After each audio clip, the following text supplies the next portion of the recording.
Dans un monde où certains naissent avec des privilèges, d'autres doivent se battre pour se faire entendre. Voici l'histoire de Kofi, un garçon brillant confronté à un mur d'injustice dans une école qui ne voulait pas de lui.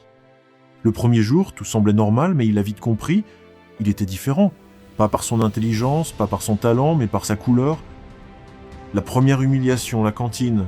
Il tend son plateau, demande un plat, mais reçoit un regard froid. Désolé, il n'y en a plus. Quelques minutes plus tard, un autre élève obtient exactement ce qu'il avait demandé, sans poser de questions. Il aurait pu se mettre en colère, il aurait pu crier.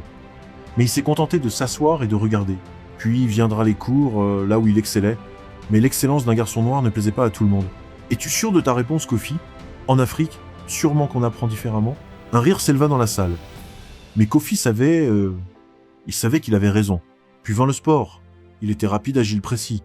Mais peu importe ses qualités, il restait sur le banc, relégué au rang d'observateur. Jusqu'au jour où on lui donna enfin sa chance. Ballon en main, il court, dribble, tire et marque. Silence.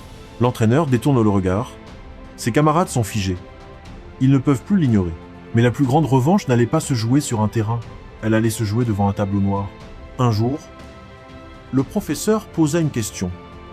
Un problème complexe, insoluble selon lui. Aucun élève ne répondit. Aucun, sauf un. Il se leva, prit la craie et écrivit une ligne, 2 lignes, 3 lignes et encore. Le silence s'installa. Il venait de donner la réponse, la fameuse réponse.